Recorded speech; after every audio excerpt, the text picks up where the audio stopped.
Hey, this is JD Frost, and I have a very special guest with me today on the Daily Ledger podcast. I've got the one and only Grant Cardone, my mentor the last 2 years, and I'm very honored to have you on here, Grant. I really appreciate you taking the time to be on the podcast, man. Yeah, you got it. I hope we can help some people and learn something. I'm looking forward to learning something. Well, I figured I'd ask you a few questions starting out today about just the crisis and I know that's what a lot of people are talking about right now. You've probably talked about it a lot, but do you think that this is kind of a life-changing moment right now with a lot of business owners? Yeah, certainly for the next 2 years, it's going to be a life-changing moment. It's going to redefine people's careers, their jobs, their career paths. Their businesses have to be reworked. Entire industries will probably be disrupted permanently. I know I think I saw the other day, 14% of restaurants are permanently closed. That means this was the final acts for them. They had probably been thinking about shutting down for a while. Right. And now they're like, okay, this is the omen that I should shut down for good. And I mean, it's insane that there's that many, 14% that are just done. Is what you read? Yeah. Wow. That's permanently closed, not temporarily closed. I mean, this has been, some of that happened in the first 2 weeks of this, which means those guys were already on their last leg. Right. And this is what I've talked about for years. Like I've been harping for years through this great economy, this big, whatever that was, we just went through. This low unemployment, 2% GDP growth. Market's going crazy. Stock market, you can't even explain. Not even the last 5 days can you explain, right? Right. But like 3.5% unemployment, but no salary growth. Like no, the savings rate in America still hasn't done anything substantial. Debt levels are still. This is before COVID-19. Right. And so I've been telling people like, look, I know you think things are good, but you don't have enough in storage. You don't have enough in preparation. There's not enough investments to carry you through a terrible time. And a lot of people call me the doomsday guy, and I'm always negative and telling people they need millions of dollars in order to be in a financial situation. And it just goes to show, like, when something like this happens, it's the final leg for many people. And there's more to come, unfortunately. Right. And I mean, one thing that I've always, I've been following you the last 2 years, and, you 10X, maximizing as much as possible. I mean, during those times, I mean, how do you 10X, but also save, I mean, that's one thing I've never really understood about kind of like what you've talked about before is this idea. Of course, I'm a CPA, right? Like the accountant, right? The conservative. How do you prepare for stuff like this? Like what's the way to prepare? Well, the best way to prepare is to own the market, like to have the dominant name in the market. Now, if you hadn't done that already, it's too late. So now you got to figure out, how do I get back there? Right. So in 2008, I'll just bring you back to 2008. When this happened in 2008, what Warren Buffett says, when the tides go out, you find out what everybody's wearing. Now, in 2008, I was not over leveraged. I had a lot of cash. Right. Okay. I mean, not comparably to today, but to where I was at that time in my business I was sitting on a lot of cash, and I thought I was good. What happened was the unpredictable. Housing market fell apart. I had nothing to do with the housing market. I was not doing the mortgage loans. I wasn't selling homes. I was collateral damage. They hit the square. Which there's going to be a lot of collateral damage here. I mean, tons. It's going to be massive. Right. Even to continue. So it's not like I didn't get the virus. I wasn't in Wuhan. Right. But there's tremendous collateral damage, right? So what happened in 2008 was I swore, I said, this will never happen to me again. I will never put myself in a situation when the tide goes out next time. They're going to see me fully armored. I'm going to be first. I still have my balls hanging, not sucked up in my body like they were. Because the first thing that goes in these moments is your courage. Mm-hmm. If your courage dissipates, it doesn't matter how much cash you had. Because I had money at the time, but I was terrified to use the money correctly. So it didn't matter to me. And that's when I learned money's nothing without courage.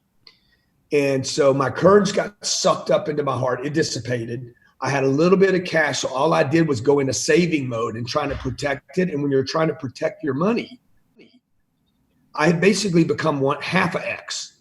Yeah.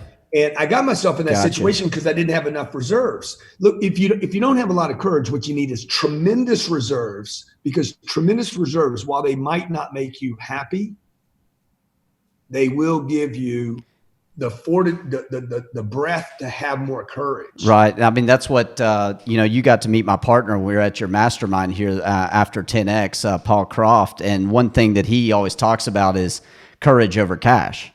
And it's interesting to hear you say it that way, because what you're describing, and I've never really heard that part of your story, which I really appreciate you sharing that you had a lot of cash in '08, that you had those reserves.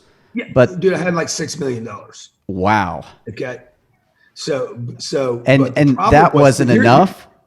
Huh? That wasn't enough? Oh, no. That's why the people that hate on me because I'm talking about bank $1 million, get 2 million, get 10 million. They don't understand that I'm talking out of my own personal experience. I'm not telling people to get rich, because I had 6 million in cash. I had $52 million worth of debt on apartments. I'm not bragging. I'm trying to explain to people transparently where I was. Man, I appreciate that. I had a lawsuit that hit me. Who plans for a lawsuit? It was completely frivolous lawsuit that was costing me $200,000 a month, 2.4 million a year. Wow. And they're telling me, hey, you could lose this. I'm like, I didn't even do anything. They're like, look, you could lose this. I had the banks called the loans. I still had 3 to 5 years left, 3 on some of the loans and 5 on the others. And the bank came in and used documentation saying I was technical default because my net worth had been dropped. You had like a loan covenant broken on that? Yeah, exactly. Yeah. The whole world was in technical default, basically. Wow. So I had $52 million worth of debt. They were calling the loans. I'd never negotiated what that was like. Technical defaults on a loan. I didn't know I had this frivolous, not frivolous. It was a very serious lawsuit that had nothing like I hadn't done anything except pull in the wrong partner, which that was my fault. I take responsibility for it. And I'm sitting on $6 million, and my 2 businesses, my primary businesses, have no money coming in. I have like 5 employees. Frugal, operating out of my house. I have no expenses, virtually no expenses, but I don't know when it's going to end. Right. I don't know. Is this going to be 1 year, 2 years? Am I going to go to 2 million and then no million? And then am I going to lose the lawsuit? Is the bank going to call the 52? Am I going to lose all the real estate? It was the not knowing. And that's when I discovered the 10X rule. And so to answer your question, how much cash is enough? If you guys think when I was saying 10 million, you got to have 10 million to have a conversation. Like if you knew my real number, what I really thought, everybody would they throw in their cards and say, I quit. But this time I'm in a position to this time I get to push forward. Right. Well, and I mean, you have the experience that you went through in '08, and obviously that's got to give you a lot more confidence and courage. I mean, that's what what has happened to me in the past. I mean, especially just growing a business. I mean, trying to, 10X it as much as possible, getting into new markets and trying new ideas and like really putting your ass out there on the line. Like you start to gain you get a little fear, like that. Not knowing it. How have you been able to overcome that fear? So let me just go back to that other question, because I don't think and then we'll talk about the fear thing. I mean, look, again, enough bank will get rid of some fear, but you need lots of it. So that you got to assume that that's going to take another second or two. I mean, I'll tell you how I got there, how I fixed this situation so it wouldn't happen again. When you say enough bank, are you talking about just enough cash? Enough cash, real cash. And like people say, oh, you say cash is trash. That doesn't mean I'm not accumulating. I think that's misunderstood by a lot of people. 100% it is. And like big time misunderstood. But senior to cash is cash flow. Right. Yeah. So this is what I've been telling people. They're like, they don't dig enough deep, say, okay. But cash is everything right now. Well, I mean, having cash really, on your balance sheet. JD, not really, because you can't really buy anything yet because the market has not capitulated. Well, and to your point earlier, I guess cash means nothing unless you got courage. And you got to have a seller too. Right. Gotcha. You got to have something you want to buy. Yeah.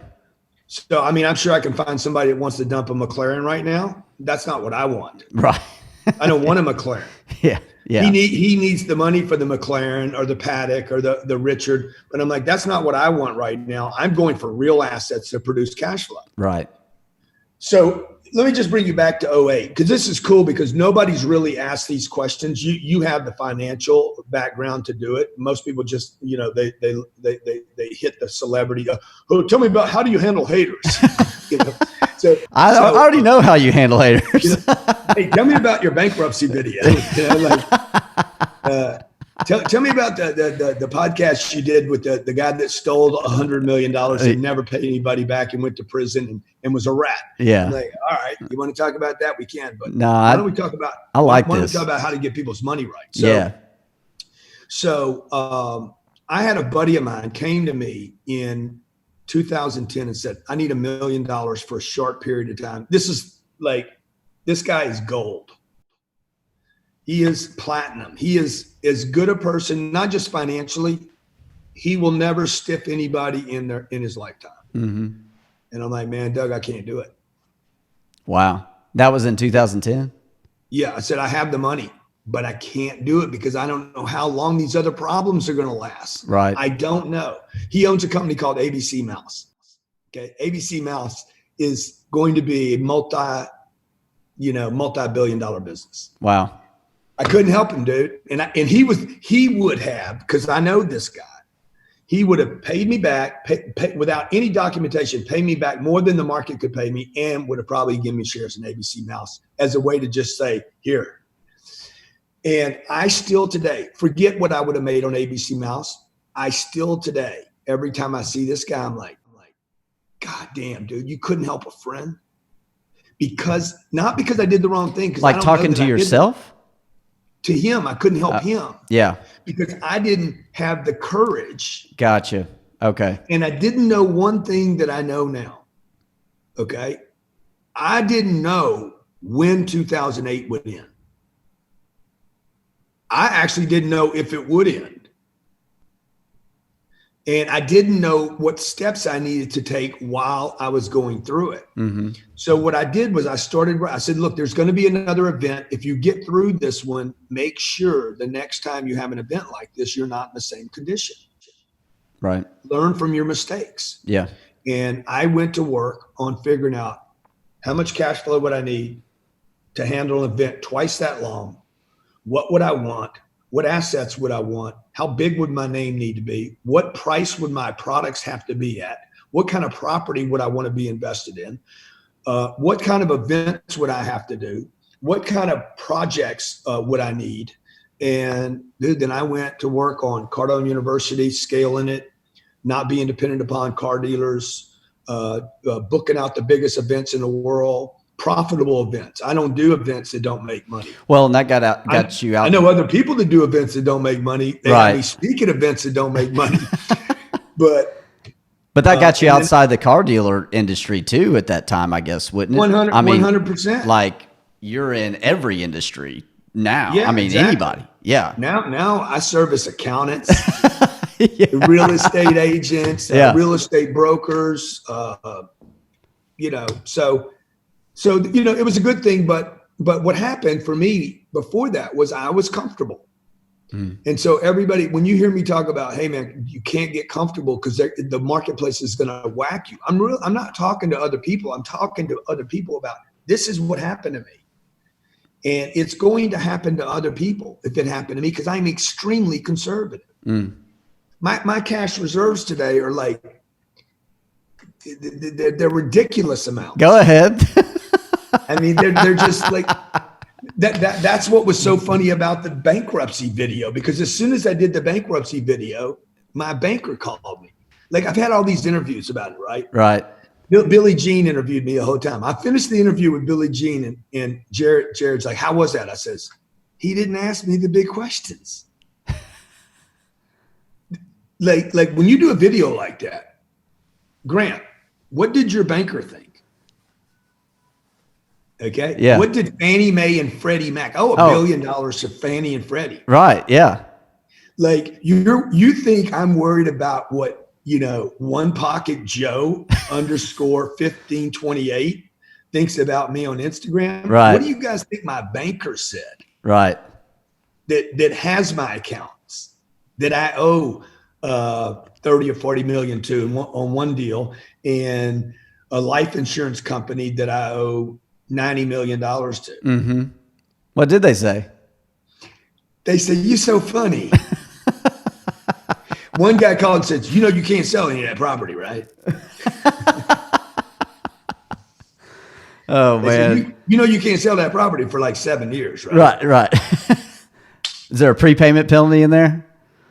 Well, it was a joke. Like a banker called me and says, he's like, "Why would you do that?" He's like, "I'm looking at your account right now. As soon as I saw the bankruptcy video, I went and pulled up your account. And I'm like, is that possible?"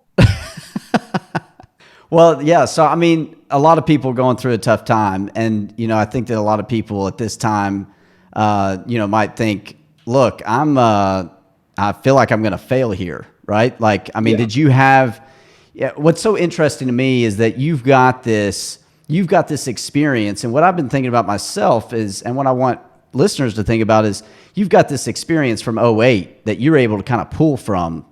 And so during this time, even though this was a surprise, I'm sure even to you, or maybe it wasn't, but you were able to pull off of that experience in order to push through what this is right now. Listeners, I've been preparing for this event since 2010. Right. And if you've been Every day. preparing for 9 years, 10 Yeah. years for this, Yeah. I mean, those that are younger, that like myself, that are going through this in our business, the first time I've ever owned my business going through something like this, I'll never forget this the rest of my life. And I will never operate any differently. I won't operate the same as I did before, ever again. Like, I've already made moves in my own business relative to this. I mean, you did too. I mean, immediately you had to, make some layoffs. I've heard, like, immediately. That's not an easy thing to do. That's hard, but it's look how fast I required. did that. I did that. You did it like 2 days. I mean, it was 2 days quick. into the event. And if it had been up to me, we would have done it on the first day, not the third day. But did you know to make that decision because your experience in '08 at that time? No, that was not a financial decision, by the way. This is about managing assets and resources. Yep. So it was assets. People, when you hire people, the people you hire should be an asset. Mm-hmm. This event happened on March 22nd. The world came apart, right? I think. Mm-hmm. I mean, by the 27th, it was definitely coming apart. But I knew some things on the 22nd, and on the by the 27th, we had already made every cut we needed to make. Yeah, because I remember hearing that you had done that, and I was like, "Holy crap, that was really quick. That was fast." Yeah. Because the reason it appeared quick to everybody was because everybody was in denial about the situation. I was not in denial. Look, I had staff that was in denial. I had executives that thought it was too quick. I'm like, guys, it's not too quick. The only reason you think it's too quick is you think this is not what it is. This is it. This is fucking Armageddon. Right. Okay. This is as bad as it can get. It gets worse than this. It don't matter. Do you think it's gotten worse than that? Huh? Do you think it's gotten worse than that at that time when you were thinking? Well, 130 million people worse. I was the first 42. I'll bet you I'll let go the first 42 people in America. It could be. And let me tell you why, though. Relative to this it was not a financial decision. It was not a financial decision, and this is what everybody misses. I could not manage the resources.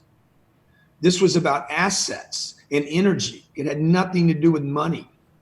Hey guys, we had just hired these people. I said, Sherry, who did we hire in mid-January to March 15th? She gave me the list. It was 42 people. I said, let them go. Well, we need those people.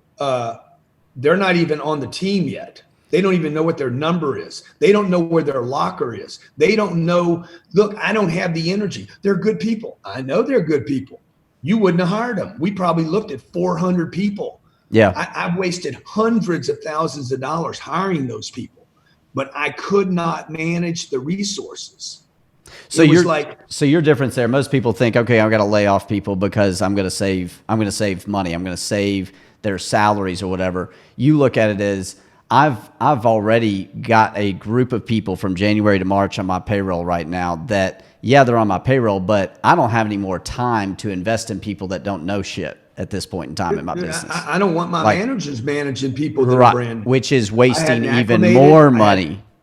I hadn't Yeah. onboarded them. I didn't need, because I knew we're getting ready to go into a war. Right. Yeah. And I can't go into a war with people that don't kind of know where the weapons are. Well, with no experience whatsoever. Yeah, I got you. Because that's an I'm like, interesting God, way of looking at it. I haven't heard that that take on it. Like, well, because everybody just looks at, like, people Yeah. look at the wrong thing. Like, right. look, I'm a good guy. I'm the one with, somebody should ask, how did you decide to keep 107 employees where your payroll is 1.4 million a month? Right. Your event business is dead for the time being. Yeah. You can't do more of those free tours like you were doing. Nobody's hiring you. I can't even go do free tours and drive traffic. Right. Right. Yeah. But Because again, you were rocking see, those for a while at the beginning of the year. Oh, dude, I did 22,000 people. Cost me $870,000 in January alone to do free events. Yeah. For people that couldn't afford to go to the 10X Growth Conference. Right. Why was I doing that? Because while I'm making money in one deal, I'm giving away stuff in another deal because I'm trying to scale, which we've successfully done. Right. Why am I selling a $20,000 seat 1 minute? Raising $350 million for Cardone Capital the next, and then I'm selling a $2 sticker. Right. And how does it's you look at that as a what I would say a quote unquote regular business owner, and you're going, how in the world is he able to do that? How can I scale that way in my business? How can I come up with that? Make sure you're making sales every day. Yeah. Okay, so imagine I get a loan from we did $860 million worth of real estate deals last year, almost $1 billion worth of real estate. Little Right. guy like me all by myself. There's big institutions that didn't do that. Right. Yeah. You're hustling. At the same time I was doing those deals, I'm selling a $59 program. Okay. Yep. Now, the real estate broker that sold me the deals, the lenders that gave me the money are all confused. Everybody's like, wait a minute. You're negotiating $800 million, almost $1 billion worth of real estate deals, selling a $59 product. So doing a funnel, pay me $1 and I'll get you the 10X program. $1. Right. So the point of that story is, look, it's big, it's small, or it's free. I want it. I work all the deals. Right. Okay. Work all the deals. All deals matter. Margin is not important without a top line. You can't control a margin with no top line. Right. So why am I hustling? Damon John asked me this. Why you work so hard? For this day? For today, right now. For this moment right now, because I don't want to be dependent upon the real estate. I don't want to be dependent upon my online university. I don't want to be dependent upon the $1 funnel that busts and doesn't work. You want to be dependent upon all of them. Well, is that right? I need 10 things in the water. 10? 10, at least 10, in hopes that 2 pay me, and the other 8 are losers, and hopefully the 2 carry the other 8. And so, I mean, when did you realize that coming out of 08 and that experience? And JD, I just said 10 because if you have 1, it should be 10. If you have 10, it should be 100. Well, if you have 100, it should be 1,000. I figured you say 10 because of 10X. That's what I figured. But well, I am. I'm just saying whatever you think it is. If you think one line does it, then put 10 in, because then maybe you catch something. Right. If you think it's going to take 10 lines to feed your family, put 100 out. Right. And then you got to figure out, that's how you figure out the funding for the company. That's how you figure out what your costs are going to be. Mm-hmm. People figure out what their marketing costs are before they figure out what energy do I need to drop into the universe to even get any attention. Right. And this is where Vaynerchuk talks about I think he talks about, 10 or 15 videos a day. He's basically advocating the 10X rule. Right. Yeah. The difference is he suggests you shouldn't monetize any of them. He just wants you to be happy. Yeah, but I don't have that option. Right. Because my scoreboard is not just happy. Now, maybe Gary's is just happy. Okay, and that's good with me. But you can't buy the Jets with a happy account. Yeah. And if he wants to buy the Jets, okay, if he wants to keep his employees on payroll, right. One, I'm probably going to have to cut somebody. Two, I'm going to have to probably cut the batch I keep. Three, I'm going to have to push the other people that I have left to get me production in a down market. Mm-hmm. Because I knew I was about to go into a war, and I need Dave Robards, Steve Spray, my guys, my team, Sherry Ennis, Jared Glant, Todd Straw. I need my guys, my warriors. Hey, guys, you're getting ready to all take a pay cut. Not because I'm going to give you one. The marketplace is about to give you a wax. Right. Okay? You're going to get waxed. Every part of your body, everywhere you got hair, you're about to have it waxed off of you. You're going to have an anal wax. You're going to have a pubic wax. You're going to have a chest wax. You're going to have an armpit wax. Okay, you're getting waxed right now. So that's too much for the accountant. So you're going to get a bleach, okay, for Ryan Secco. Ryan Secco is going to get. Oh, yeah, right. Yeah, exactly. Yeah. So because that's what marketplaces do. Yeah. Look at the oil industry, dude. And we're going to have 90 oil companies go bankrupt. So how long do you think this is lasting from your, like, what do I need to do? 2 years. 2 years? 2 years, least 2 years until it gets back to whatever normal is again? Yeah, to some semblance of like, okay. I mean, Trump's going to do everything he can to blow on the coals. Right. But the stimulus money will wear off at some point, right? Well, the thing that I've liked about it, if I can say that I like anything about it, is it does cause you to look at your business and really get down to what you are really good at and what you can really create a lot of revenue in. Like, almost forces you into a niche is what I'm learning. I don't know if that's like what you learned from. I mean, in 08, it sounds like that you just exploded in order to be like, okay, I'm not going to rely on just one industry. For me in the accounting industry, it's going, look, these are our 7 services. This is what we do best, and this is what we do better than anybody else. And that's what we're going to be focused on. At the same time, though, I've learned from you, I've learned from other mentors, about having the multiple flows, the ability to be in front of more people. I think that's one of the biggest things I've ever taken away from you is being in front of more eyes all the time, as much as possible. Yeah, and again, the mistake I made in 08 was I moved too slowly. I mean, okay, these 12 years have made me who I am today. Right. But what'll happen in the next 10 years will be, it will look back and this will morph. I will morph out. I mean, this is my time to become to really become a big boy. Right. And so because of what I learned there, because I'm not waiting as long, I'm not, and I know this ends. What's the timing of that wait? Like, what do you mean you waited too long? How long was too long? I went into pucker so hard. Like, you just stopped doing anything? I was selling books door to door.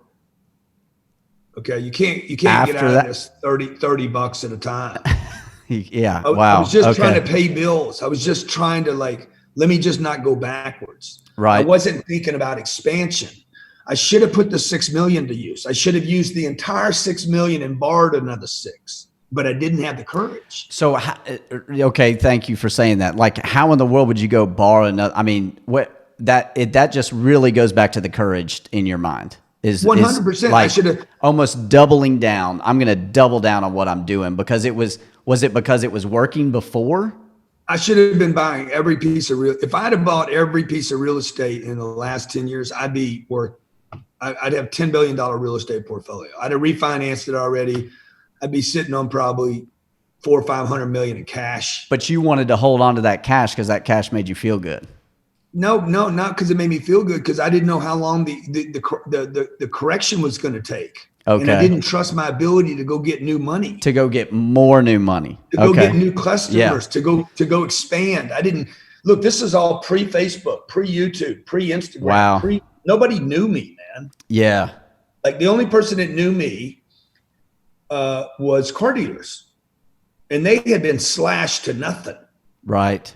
So, So that, I mean, that's interesting to learn. I've and never. let me just say one other thing I Yeah. learned last time when I watched all the big guys get bailed out.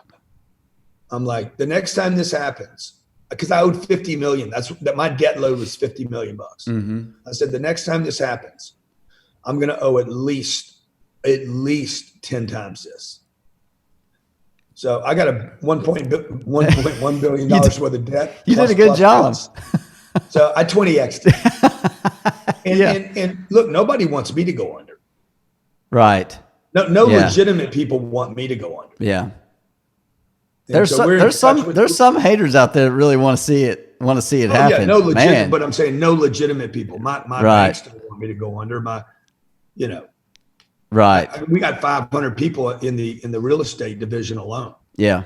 Yeah. So, and the real estate's doing unbelievable. Like that's the other thing I learned in 2008. The first thing that pulled out was my apartments. The first thing that showed signs was the apartments Of coming out of the crisis. Yeah. And you think that'll happen again here, if it's even been affected? I mean, I'm not even sure it's going to be affected, but it might be affected positively. Right. Because people are going to get rid of things they don't need. So anything that before this, if the restaurant owner was struggling before, and now he's like, if he ever had a conversation with his wife, this restaurant, this is stupid. And then he tapped out already. Okay. Yeah. So if there's any industries out there that are already suffering, the movie theater, car dealers, I'll promise you there's going to be 5,000 or 6,000 car dealers go out of business permanently. Yeah. That's a big number. That's 25% of the car dealers in America. Right. They were already struggling. Some of them were barely making any money. Right. And so real estate agents are going to get crushed.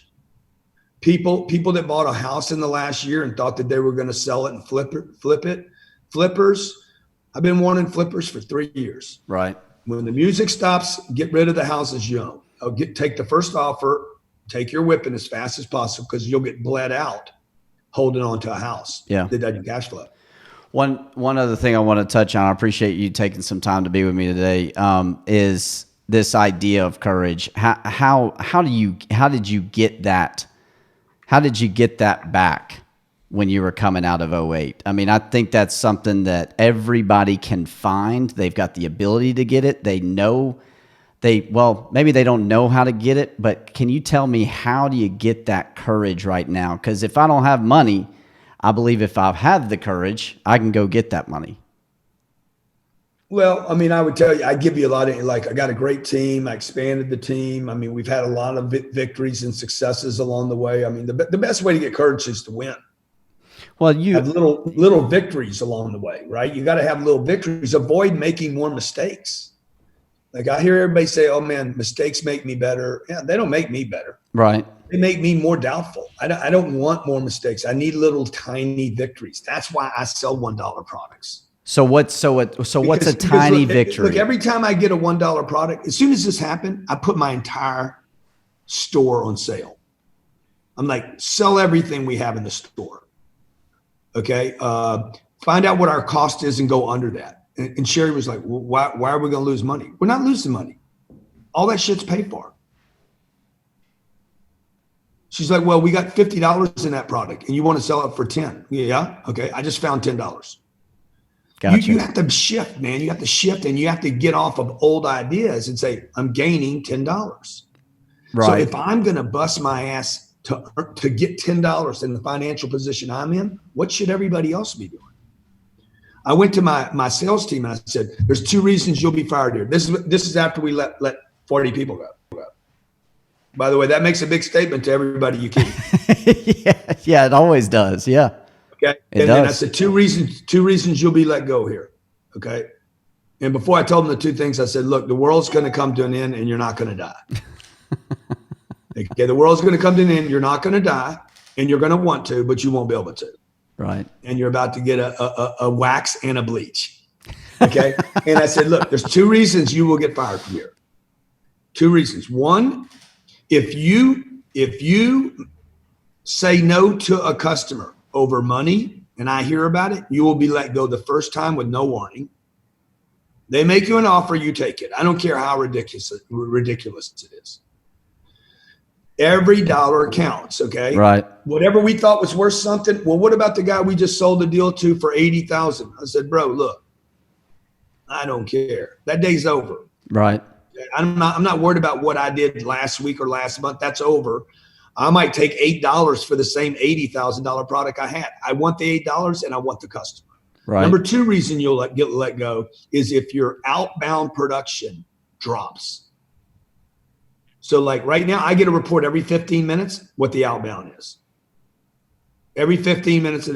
Outbound calls. Yeah. Yeah, I was talking with Robards, and oh my gosh, I can't even remember the number of calls. We were on a Saturday. He was telling me about it. He was like, yesterday. Unbelievable. I mean, that's astounding. Yeah. So like, let me just see if somebody sent me this today. Yeah. What's the report today? Well, they were sending it to me. I said, I want every 15 minutes now. Okay. See, this is the report I get all day long. Yeah. These are all different. I don't know if you can see this. Yeah, a little bit. That's good. Oh yeah. Yeah. So it's a little bright for Yeah, it is. I don't know why. That's all right. But anyway, the point is, if they think I see it, okay. Look, if somebody puts a watch on you run a 100-yard dash, then I come and put a clock on you and tell you, hey, dude, I'm watching. You're going to go a little faster. Right. No matter what. And even if you don't, you're going to try a little harder. Right. Exactly. So back to the courage thing. I mean, first you got to have some victories. Number 2, my church has, as you know, I'm a Scientologist. Mm-hmm. They have just unbelievably practical tools for helping people rebuild themselves. And part of courage is getting over your losses. Mm-hmm. And I don't mean talking about them. I mean getting rid of them forever. Like out of your mind. Out of your mind, so you no longer have a consideration on the loss. Because, if you've ever been in a wreck or a fight or an argument or stub your toe, man, next thing you know, you stub it again. You ever notice that? Yep. Like, God damn it, I can't believe I hit my toe again. You get in a car wreck, you don't want to get back in the car. You have a lost relationship, you don't want to get back in a lost relationship. It doesn't help you, and time does not heal it. You just get used to dealing with it. Mm-hmm. So my church has really helped me with when I have losses in life, and we all have them, is, I lost my mom in this period of time, right? And I went there and said, hey, I got to handle this because I got a lot of attention units hung up on it. Mm. If you're an employer and you got to let people go, you don't want to do that. Right. Look, it hurts me to let them go, but it hurts me that I had to quit on my mission. So those are, they help me handle some of this mental confusion and considerations that trap resources, which should be used to generate energy and creativity. Right. Well, not second guessing. It takes up the space in your head. Exactly. You can't have that. That's one of the, I don't remember where I heard it, but the positive thoughts and negative thoughts, you got to move that positive thought in the place of the negative thought, get it out of there. Yeah. I mean, that's like something, me personally, I struggle with that. I mean, that's something that I have to overcome on a daily basis, is like me sitting here thinking ain't doing nothing, nothing. And like, me telling you not to go think about it won't help you either, because you're going to immediately go to the thought. Right. So well, that's why people try to pray it away. Right. The thing that I work with my team on a lot is like, okay, let's go do something. Okay, that sucked. Let's go do something else. Yeah. What can we get done? What can we accomplish? Yeah, I agree.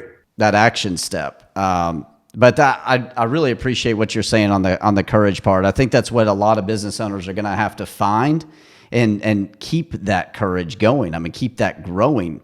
The little wins that you're talking about. I mean, that's, I understand more now why you sell them for $1. I thought you were just trying to get a lead. No, I mean, we were. I mean, that's one thing too. But some of it was just like, I want people back at my store. Okay. Yep. I mean, there's so many decisions when you're going through something like this. It doesn't matter how big your staff is, by the way, and it doesn't matter how good your staff is. You got to understand, when events like this happen, nobody is prepared for them. Yeah. So this is when a leader, and I know teams are important, but man, you got to have a leader. Yeah. And that leader has to be willing to do unpopular things. Yeah, I mean the thing I talk to my team about a lot is about being in war. Like that's the way I think about making decisions, even outside the crisis. Like I mean, I'm always like, let's charge the hill. I'm ready to go. New idea, let's go. Like that's what we need to do. Let's hire 10 people and go. And it's difficult for a lot of employees, I think, to follow those type of leaders sometimes because it's always this next thing. There's always this new endeavor, this new project. It's always changing. Like, can't you just leave things the same for 3 months or like 2 months or a month? I'm like, no, like this, you have to be charging. You've got to be going with something new. You've got to be innovating all the time. And that's what I think I've admired about you a lot is like I mean, I don't ever see you do the same thing ever, like very rarely. Maybe besides that report you get, that's about it. Say again? I said, besides that report you get, that's about it from what I see. No, I mean, I repeat a lot of stuff over and over.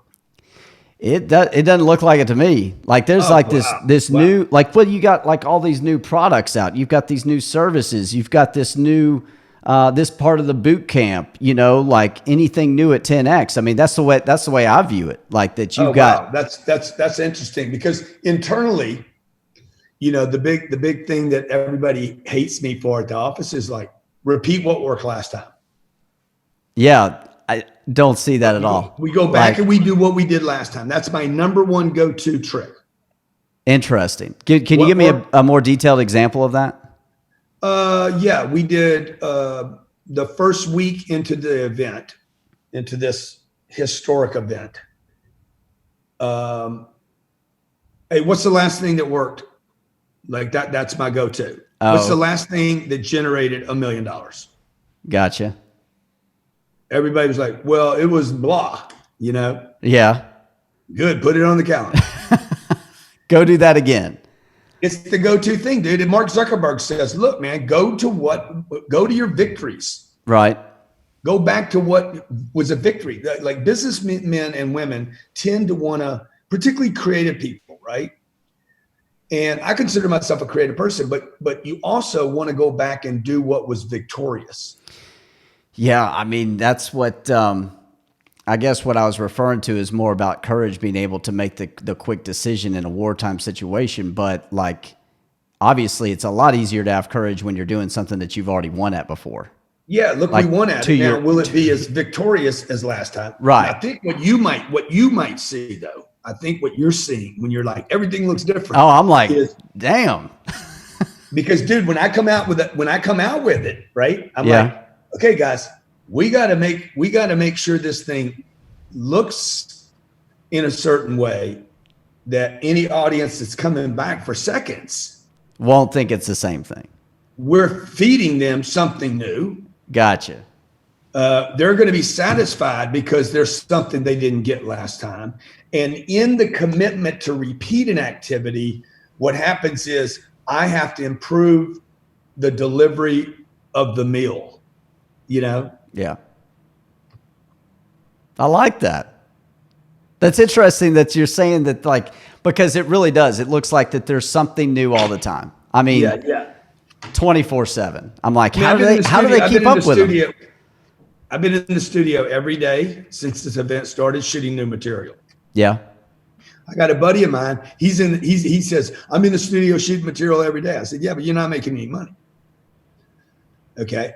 While I'm shooting new material every day, I'm making sure we're making money every day. Right. Every day I get a report. Every property I get a report every day. I know what my occupancy is, how much I've been paid for May already, and it's not May yet. Right. On every property. So you got to, you know this, dude, right. You got to pay attention to the money. If you don't pay attention to the money, nobody's going to get wealthy by mistake. It's never happened in the history of mankind. Right. You can get some money by mistake.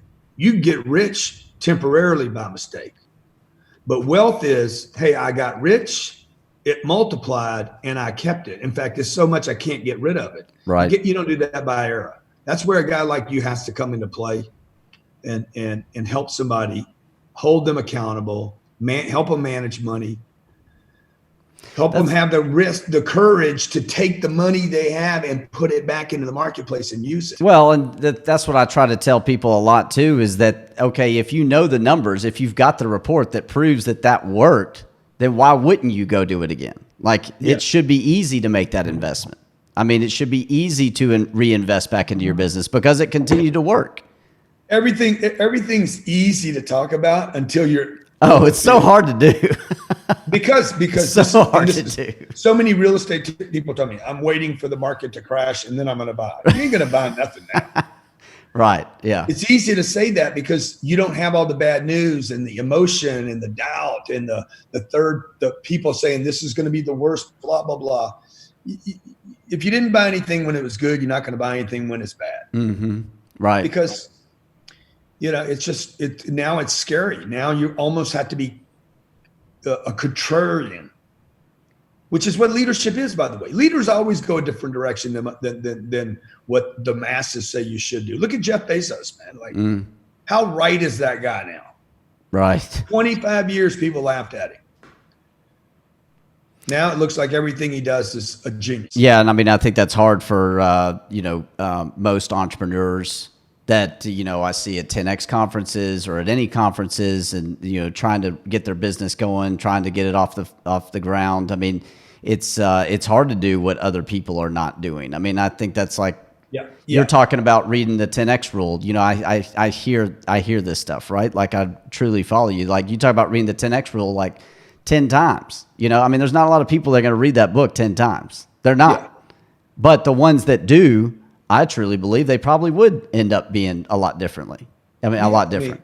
I mean, and that's a simple. What they want to do is they want to read 10 books. Exactly. Yeah. Like, I mean, I'm one of those, I'll admit. I mean, I said I wanted to read like 26 books one year, and you'd probably say, well, what the hell are you doing? Why are you doing that?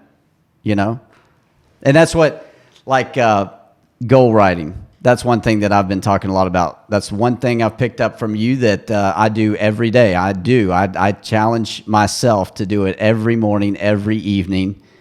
And even if I miss, I go back and rewrite that so that I'm hitting that many times and I'm going to be writing down those goals. And I've heard you in so many different mentor groups talk about that's the one thing that really separated you. But gosh, sometimes when I write those things down, it's like, what the hell am I doing? Like, it's. Yeah. But how long do you spend on it? How long do I spend on writing it down? Yeah. I mean, it takes like about a minute and a half to do it. Yeah, good. So what do you care? I mean, I wouldn't even. I wouldn't even. It's not. I guess what I tell myself is it's like the time for me to reset every day. Oh. And also to keep in mind what I'm actually doing. But it's amazing the people that like see me like in my city have seen me change big time, like really change. They're like, what the hell do you keep talking about writing your goals down for? Why are you doing that? It's stupid. Doesn't make sense. Yeah, I understand. It doesn't make sense, but it sure makes freedom. Yeah, exactly. I have this but guy but that's one of those simple things that you're talking about that leaders do that's different than what everybody else is doing.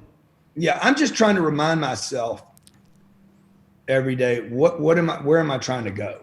Right. And when I don't do that is when I struggle. Right. And forget, where am I trying to go? And that's when I struggle waking up in the morning. And I struggle get going in the morning. I'm like, what am I doing? Why am I doing this? I don't know why I'm doing what I'm doing. Mm-hmm. And then I want to throw the towel in, particularly at a time like this when things get tough. You better know why you're on this trip. Right. Yeah. Because if you forget the why, I mean, how in the world are you going to have courage to get up there and make that phone call or go do that new action? You ain't never going to, if you don't know your why, you'll never find your what. Mm-hmm.